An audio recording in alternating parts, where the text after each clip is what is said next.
Ha? Sabi dito sa 5. Kayawi ka magtiwala buong puso at lubusan at huwag kang mananangan sa sariling kagustuhan. Sa 6, sa lahat ng iyong gawain siyangay alalahanin upang ikay patnubayan sa iyong mga tatahak.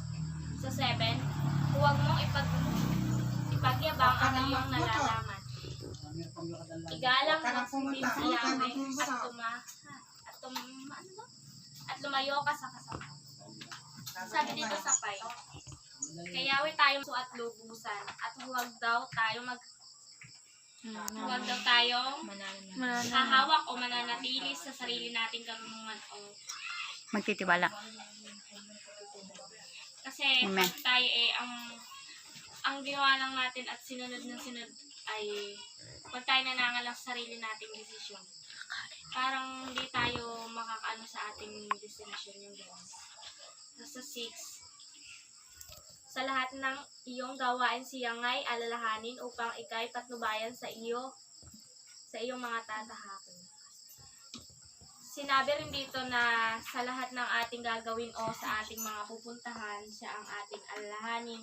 Sabi doon, huwag nating ipagmamayabang ating kaalaman o nalalaman, kundi maaari o pwede naman natin itong ibahagi upang makatulong sa nakararami at ating igalang si Yahweh at lumayo tayo sa kasamaan. Pag daw tayo may kaalaman tungkol sa, kunyari, yung sa Biblia, pwede naman nating hindi sabihin na, huy, alam ko yun, sige ganyan. Pwede mo naman sabihin na, pwede mo ibahagi sa kanila para mas lalo lumawak yung yumabong ang mga nakakaalam ng mga salita ng Diyos. Amen. Lang doon, yung parang yung point ng tatlong verse, nung 5, 6, 7 is, kailangan tayong manalig kay Jesus. Hindi lang tayo maniniwala sa sarili natin, kundi maniniwala din tayo sa Kanya. Dahil mas alam niya or mas may kakayahan siya upang alam niya or mas kapangyarihan siya kaysa sa sarili mo. Wag nating pananatiliin ng sarili natin na sobrang magtiwala ka sa sarili mo. Okay lang na magtiwala ka, pero wag naman na lahat ng gagawin mo is ang parang nasa mindset mo ay kaya ko to nagawa kasi gawa ng sarili ko. Kaya ko to ganito dahil sa sarili ko. Magaling ang sarili ko. Pero dapat hindi natin yung ugaliin dahil kailangan din nating parang itaas kay Jesus yung mga ginagawa natin at yung mga achievements natin. Dapat lahat ng ginagawa mo is kasama si Jesus. Kailangan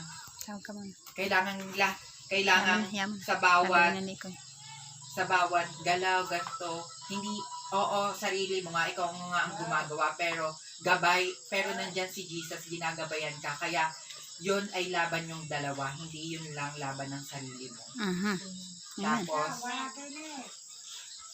Tapos diba, dito sa 7, huwag mong ipagmayabang ang iyong alam. Yun nga, huwag kang mag-stick na, ay, alam ko na to, ganito, ganyan, kaya ko na yan. Dahil magaling ang sarili ko, kaya ko na yan.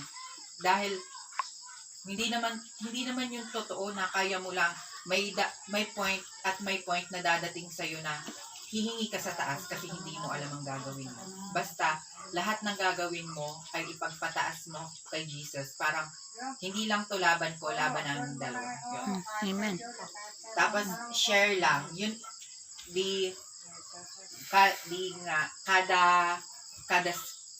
magpe-perform, kada sasayaw kami, ganto, ganyan.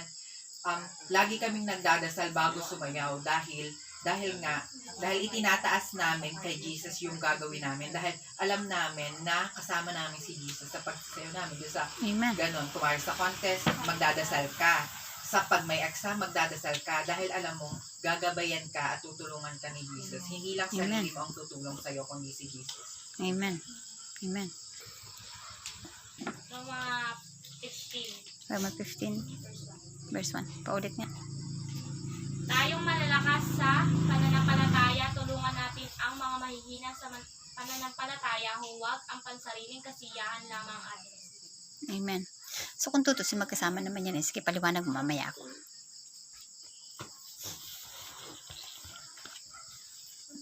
Verse 30. Ibigin mo ang iyong ibigin mo ang Panginoon mong Diyos ng buong puso, buong kaluluwa, buong pag-isip at buong lakas. Amen. Ang sabi dun is, ibigin mo ang Diyos ng buong puso, buong kaluluwa. Pag ginawa mo yon, kumari, kay Jesus ka na nga may tiwala, kay Jesus ka na, mahal mo si Jesus, katabi mo si Jesus, parang ganon yung iniisip mo, parang sa bawat punta mo, kasama mo si Jesus, mas mapapagaan nun at mas mapapagaan nun yung mga ginagawa mo. Parang ginagawa mo yun na parang may katulong ka, ganito, ganyan, nakasama mo siya, mas madali at hindi ka mahihirapan dun sa mga gagawin mo. May problema man, pero kayang-kaya mo yun dahil Amen. minahal mo si Jesus at nagtiwala ka sa Kanya. Amen. Yan. Ang Kathleen. Sinabi dun sa verse na mga taga-Roma, 15 verse 1. Sinasabi dito na tayo daw naman malalakas sa pananampalataya o malakas matibay ang relasyon kay Lord. Tulungan daw natin ang mahihina. Ang relasyon at pananampalataya kay Lord upang mas lalo itong yumabong, lumago at tumatag ang pananampalataya ng bawat isa sa Panginoong Diyos. At sabi rin dito na huwag lang ang mga pansariling kasiyahan ng ating isipin, kundi tayong mga malalakas ang relasyon at pananampalataya sa Diyos ay magbahagi ng ating mga natutunan sa salita ng Diyos. Sinasabi dito na hindi lang, kunyari, alam mo na sa sarili mo na may relasyon ka kay Lord. Tapos, yung parang ayaw mo, gusto mo siyang sarilihin, yung ayaw mong i-share ng, di ba mas maganda yung sinabi nyo na i-share lang ng i-share kasi mas lalong yayabong, mas lalong lalawak ang nakakaalam, ang nakakaalam ng salita ng Diyos para pag nalaman nila, i-share din nila. Huwag mong sarilihin kasi pag sinarili mo, kunyari nagtanim ka, buto lang. Ano ba yun? Yung pag hindi mo tinanim sa lupa, bubunga pa yun, dadami ng dadami, di ba? Hindi naman. Pag buto lang na hindi mo tananim, hindi mo diniligan, yun lang yun. Hindi siya lalawak at darami. Yung sinabi dito na mag-share ka, pag ikaw na mismo na alam mo sa sarili mo na matatag o matibay yung relasyon mo kay Lord, yung pwede mo naman silang yung ganyan para sila yung turuan mo sila kung paano mga way upang tumatag ang relasyon nila kay Lord. Kagaya yung example na lang yung ginawa niyo sa akin. Yung dati talaga, nawala ako kay Lord, yung hindi ako naano sa kanya. Siguro nag-jowang ng mga Tapos, nung pag simula nang bumalik, mas lalong tatatag, iisip mo na, hindi mo iisipin na maraming mawawala, iisipin mo yung pagtatag ng relasyon nyo, yung ganon.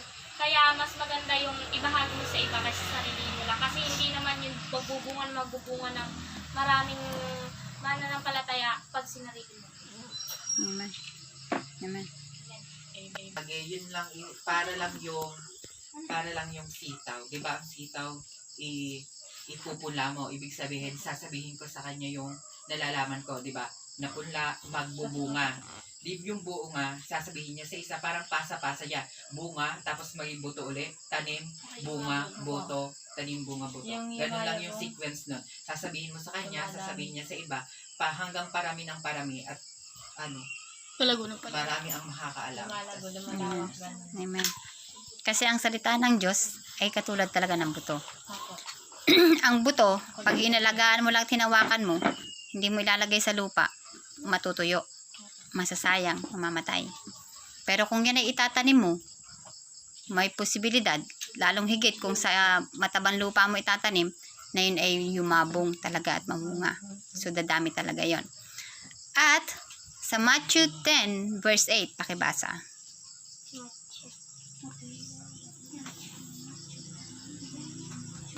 Pagalingin ninyo ang mga may sakit at buhayin ng mga patay. Pagalingin at linisin ninyo ang mga may keto. at palayasin ng mga demonyo. Yamang tumanggap kayo ng walang bayad, magbigay naman kayo ng walang bayad. Amen. Sino sa inyo ang tumanggap ng salita ng Panginoon nagbayad ng piso kahit pipiso? Wala po. Wala. Sino sa inyo ang sa tingin nyo ay nagkaroon na ng buhay na walang hanggan na may bayad? Tayo ba dito sa atin na nandito ngayon ay nakakasigurado na kapag tayo namatay makakarating tayo sa langit? Hindi po, wala. Hindi kayo sigurado? Hindi. Wow. Okay, maganda yan. Meron tayong gagawin para maging sigurado kayo. Sigurado ka? Ilayo mo natin ang 10 malayo, tayo mamamatay. Kaya nga sabi ko sa inyo kanina, ang pinakang mahalaga na dapat nating pahalagahan ay ang buhay nating espiritual. Dahil itong katawan natin na to, mamamatay ito. Itong physical na to, para lang itong bulaklak na malalanta at parang damo na matutuyo. Ibig sabihin, mawawala rin siya. Pero ang ating espiritu at ang ating kaluluwa ay panghabang buhay. Panghabang buhay sa impyerno or panghabang buhay sa langit. Kapag ititake natin ang buhay na ito ng simple lang or for granted, ay babasta't ako humihinga, ayos na ako. Hindi mo iisipin ang panghabang buhay. Dalawa lang ang pupuntahan na panghabang buhay. Panghabang buhay ka sa apoy or panghabang buhay ka sa ginto. Yun ay yung langit. Ngayon, kung ang buhay mo ngayon ay hindi mo sigurado kung pupunta ka sa langit o sa impyerno, ito ang masasabi ko. Ang Panginoong Hesukristo ay ibinigay ng Ama at dinala dito sa atin para buuin ang ating relasyon. Ang relasyon na ibinigay ng Panginoong Jesus mula sa Diyos, mula sa tao patungo sa Diyos, ay ganun-ganun na lamang. Hindi nagpunta dito ang Panginoong Jesus para sa relihiyon. So, hindi ang relihiyon ng bawat isa sa atin ang magdadala sa atin sa langit. Hindi rin ang relihiyon ng bawat isa sa atin ang magdadala sa atin sa impyerno. Sa halip, ang relasyon natin sa Diyos. Kung ang relasyon mo sa Diyos ay ganun na lamang, pupunta ka sa langit. Pero kung ang relasyon mo sa Diyos ay ganyan-ganyan lamang, sa halip na ganun na lamang is ganun-ganun lamang, Gayon. ay sorry, dahil hindi mo sigurado kung pupunta ka sa langit. Ulitin ko, hindi natin alam kung kailan tayo mamamatay. Sinong nakaalam dito kung kailan siya mamamatay? Ako, alam ko kung paano ako mamamatay, pero hindi ko alam kung kailan. Ako nakahiga. Ako din nakahiga. Nasa damuhan. Pero, ang lahat sa atin, hindi nakakaalam kung kailan. Pwedeng ngayon, pagkatapos lamang nitong usapan na to, pwedeng mamaya, pwedeng bukas. So, ganun pa man, ganito ang sabi sa Biblia. Lahat tayo ay nagkasala, nalayo sa presensya ng Panginoon. Sino sa inyo ang sinabi na meron siyang kaugnayan sa isang tao pero magkalayo sila? Wala. Hindi nila kilala ang kanilang sarili. Di ba? Wala. So, ibig sabihin, relasyon ang ibinigay sa atin ng Panginoong Hesus. Kaya natin nakikilala ang Diyos dahil ibinigay niya sa atin ang Panginoong Hesus. Ang sabi sa John 1:1, ang Panginoong Hesus ang salita ng Diyos na nagkatawang tao. Siya ay Diyos at siya ay kasama ng Diyos. So, ang Panginoong Hesus mismo ay Diyos. Ngayon, ibinigay na ng Diyos ang Panginoong Hesus. Meron ka ng relasyon sa Kanya. Nandyan ang Biblia, ipinapakilala niya sa iyo ng araw-araw, paulit-ulit, kung sino siya sa buhay mo at sino ka sa buhay niya. Kapag kilala namin ang aming sarili, masasabi niyo ba na meron kaming relasyon? Opo, yes. Pag itinanong sa inyo kung saan kayo pupunta, langit ba o impyerno, masasabi niyo ba? Hindi po. Kasi hindi nyo pa alam na meron kayong relasyon sa Panginoon. Pero ang totoo, ang nakalagay sa Biblia, ang sino man na tumawag sa kanyang pangalan ay maliligtas. Tayo ay binayaran na sa mga utang natin sa pamamagitan ng dugo ng Panginoong Hesukristo. So, mapupunta tayo sa langit ayon sa ating pananampalataya, sa relasyon natin sa Diyos. Hindi lamang basta tinanggap mo na kaibigan ko ang isang tao. Kailangan kilalanin mo siya araw-araw. Hindi po pwedeng sabihin mo lang na magulang mo lang ang iyong magulang. Pero hindi mo siya susundin, hindi mo siya tutulungan. Meron tayong obligasyon. Ngayon, tinanggap natin ang Panginoon Jesucristo, nanampalataya tayo na ang Panginoon Jesucristo ay Panginoon natin tagapagligtas. Doon pa lang, sa langit tayo pupunta. Dahil hindi sa sarili nating kalakasan, hindi sa sarili nating karunungan or kaalaman, tayo makakarating sa langit. Ang magdadala sa atin sa langit, sabi ng Panginoon Jesucristo sa John 4:14-6, ako ang daan, katotohanan at ang buhay. Walang sino man ang makakarating sa Ama, maliban sa pamamagitan ko.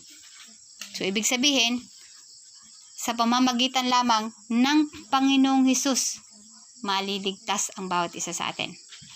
Amen. Amen. Ngayon, aayain ko kayo sa isang panalangin. Pero, kung maipanganak man kayo ngayon, kailangan nyo ng gatas. At ang gatas, ayon sa ating pinag-aralan dati, Kathleen, ano nga yun? Para lang sa mga bata. Para sa mga sanggol. Para sa mga sanggol.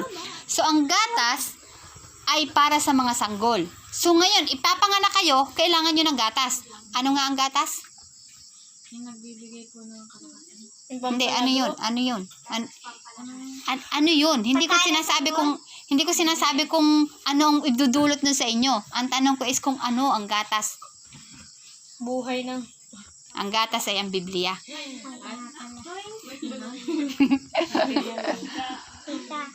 Ang gatas ay ang Biblia. Ang Biblia, ang nakalagay sa 1 Peter, sa unang Pedro, ay yung gatas na ating iinumin. Okay? So, mananalangin tayo ngayon. Ipapanganak ang bawat isa sa atin sa Espiritu. Ibig sabihin nun, magkakaroon na tayo ng relasyon sa Ama. Dahil tatanggapin natin ang daan, katotohanan at ang buhay. Yun na yung Panginoon Jesucristo. Okay? Pagkatapos ko, ulitin nyo. Ang isang panalangin, isa puso nyo lang. Okay? Amen. Bawat isa sa atin, para tayo makasigurado, mananalangin tayo. Sabay-sabay tayong mananalangin at ibibigay natin sa Panginoon ang ating buhay. Uulitin ko, ang mahalaga at pinakang mahalaga sa buhay natin ay ang ating espiritu. At ang Panginoong Jesucristo, ang binibigay sa atin ay ang maipanganak tayo sa espiritu. Kaya yun ang dapat nating iisipin. Hindi ibig sabihin, hindi mo kailangan maging buhay na nandito. Kailangan mo pa rin. Kailangan mo pa ng kanin. Pero kailangan mo rin ng salita ng Panginoon. Ang gatas. Okay? Sige, manalangin muna tayo. Amang banal na makapangyarihan. Ang banal na makapangyarihan. Sa pangalan ng Panginoong Jesucristo, Sa pangalan ng Jesucristo. inaanyayahan kita sa puso ko. Inaanyayahan kita sa puso ko. Hugasan, linisin.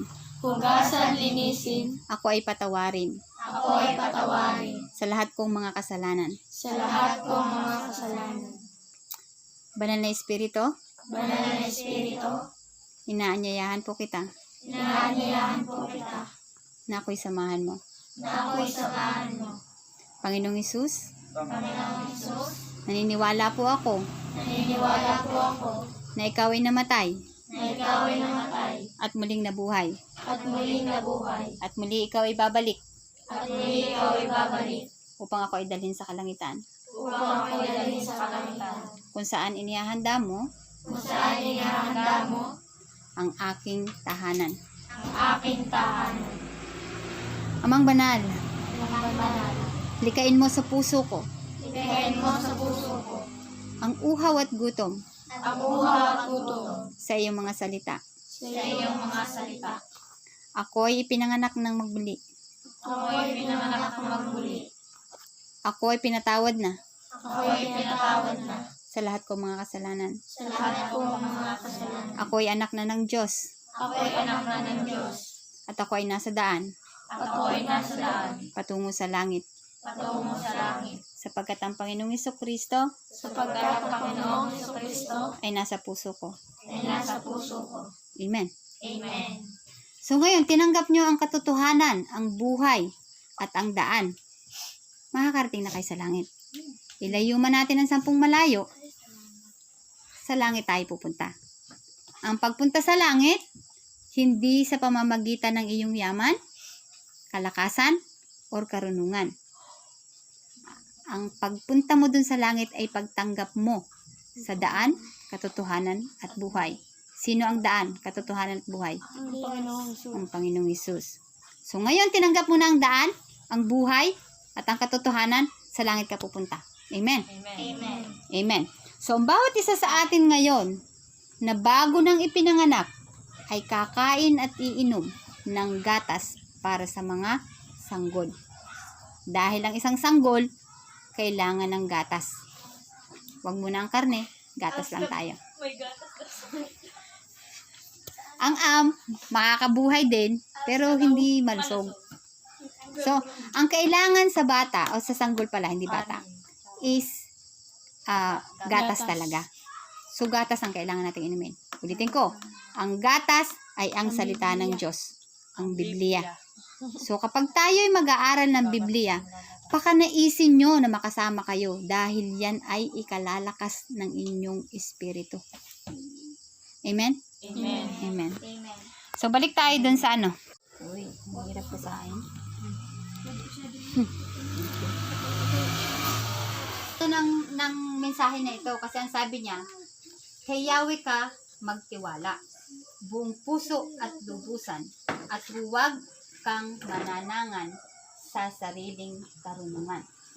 Dahil ulitin ko, kagaya na nga ng sinabi niya, sa tuwing sila magkakaroon ng practice, sa tuwing magkakaroon ng exam, nananalangin.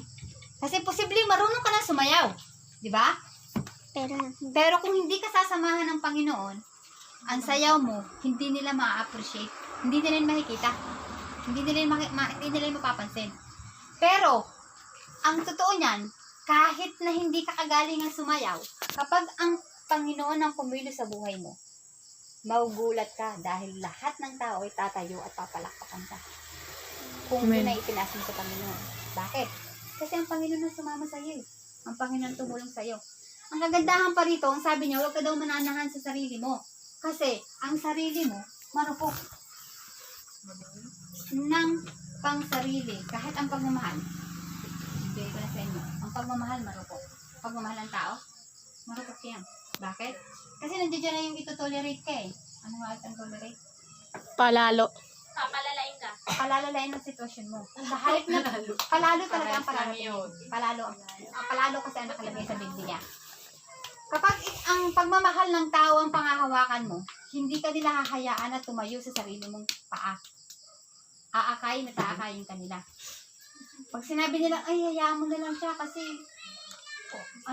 ayaw ko naman kasi siyang masaktan. Pero ang totoo, dinudurog mo siya. So, yun yung sinasabi natin na palalo. O yung palala ang magiging sitwasyon niya. Yun ang karupukan or kahinaan ng isang tao. Kung halimbawa naman sa kaalaman, sasabihin nila sa'yo, magaling ka na, marunong ka na. Magyayabang ka na ngayon. Sino ang inaakala nyo na tao na napakayabang na lumago? Wala po. Kasi ayaw ng Panginoon na itinataas mo ang sarili mo. Sinutante daw po. Ayaw ng Panginoon na itinataas mo ang sarili mo. Kasi ang sabi nga niya, kung sino ang may gusto na itaas ang kanyang sarili, magpakababa. Kasi ang nasa baba, ang kanyang itinataas. So, huwag tayo magtitiwala sa sarili natin. Kahit na ano pa man ang alam mong kakayahan mo, kailangan mo pa rin ipaunawa sa sarili mo na ang Panginoon ang pinagmumula nun. So, magtitiwala tayo sa Panginoon. Amen? Amen. Sabi niya rito, sa lahat ng inyong gawain, siya'y alalahanin upang ika'y patnubayan namatay. Upang ikay patnubayan ng matay. So, kailangan kasi talaga is papatnubayan tayo ng Panginoon. Hindi tayo makakalayo kung wala ang patnubay ng Panginoon. So, dito sinabi rin, huwag nating ipagyayabang kung anong meron tayo. So, napakaganda talaga ng verse na ito. Kaya sabi ko kanina bago babasahin, napakaganda. Kasi, hindi talaga ang pansarili nating kaalaman, hindi ang sarili nating kakayahan, hindi ang sarili nating kayamanan ang magbibigay sa atin ng buhay. Sinong inaakala nyo na pinakang mayaman na kilala nyo? Na hindi nagkaroon ng problema? Si Duterte. Ang problema Wala wala. pa. problema nun. Napakalaki nga na problema nun eh. Kaya po. So, kung tutuusin, wala. Pero, ang kapayapaan na nanggagaling sa Panginoon na hindi mo binabayaran, Wala kang problema. pwede mong angkinin. May problemang darating, pero hindi mo mapapansin. Mananatili ka pa rin. Amen? Ano nga yung dinagdag mo? Marcos 12:30. Pabasa nga doon. Ibigin mo ang Panginoon mong Diyos na ng buong puso, buong kaluluwa, buong pag-iisip at buong lakas. Amen. So ngayon, kapag iniibig mo ang Panginoon ng buong puso, buong kaluluwa at buong lakas, ang ibig sabihin lang noon, kasi ang Diyos ay Espiritu. Ang ating tunay na pagkatao ay Espiritu. Dahil yung Espiritu na yun ang either pupunta sa impyerno o sa langit. Pero salamat sa Panginoon, lahat tayo ngayon na nandirito ay makakarating sa langit. Ganun pa man ang Espiritu yun. So kailangan mo daw na mahalin. Kailangan mo siyang sambahin sa Espiritu at sa katotohanan. Ibig sabihin, wag mo lang sabihin sa akin na mahal ko ang Diyos. Pero hindi na akong babasa ng Biblia. Sinusunod ko ang Diyos kasi mahal ko siya, pero hindi na ako magsisimba. So, yun yung sinasabi mo, nang minahal mo siya sa puso mo, pero hindi sa katotohanan. Kasi kung sasabihin ko lang sa'yo na mahal kita, ina-appreciate kita, at wala naman akong ginagawa sa'yo, may tulong, emergency na, hindi ko pa maibigay sa'yo ang aking kamay. Sorry. Dahil nagyayabang ako sa sarili ko. Kung sinabi ko sa'yo na aalagaan kita, ay tumawag ka sa akin, hindi ako nasagot, which is available naman sana ako, nagyayabang ako. So, minsan, ang tao, sasabihin nila, especially mga Kristiyanong tinatawag ang sarili nila, sinasabi nila na mahal nila ang Diyos. Pagpunta nila ng simbahan, may kipagkwentuhan. Pagbabasa ng Biblia, kinatutulugan, kinatatamaran. E paano mo kikilalanin ng Panginoong Hesus? Eh hindi ba't ang Panginoong Hesus mismo ay ito? Paano mo siyang mamahalin na higit? Ang inyong mga sinasabing mahal niya sa buhay. Hindi niyo ba nagugustuhan na makausap siya minu-minuto? Oras-oras? Araw-araw? Hindi ba't halos gusto niyo nga doon na lang tumira? Dahil mahal niyo yung tao na yon. Eh, paano natin sinabi na mahal natin ng Panginoong Hesus ay ayaw natin na magbasa ng Biblia? Ayaw natin na mag-aral ng Biblia? Ay, di ba sabi nga niya rito sa John 1:1, ang Panginoong Hesus ang salita. Siya ang Diyos. At siya mismo yun. So, kung itong Biblia na ito'y kinatatamara natin at inaayawan natin, niloloko natin sarili na mahal natin ang Diyos. So, ang sabi niya doon sa kanyang binasa, mahalig daw natin siya sa Espiritu at sa katotohanan. Buong puso, buong kaluluwa, buong pag-iisip at buong lakas. So, ganun katindi dapat ang pagmamahal na ibibigay natin sa Panginoon. Hindi na nga niya hinihingi ang buong araw natin. Pero pag tayo may pagkakataon, kilalanin natin siya. Ngayon na ipinanganak na tayo sa Espiritu, may pagkakataon na tayo na maunawaan siya, makilala siya,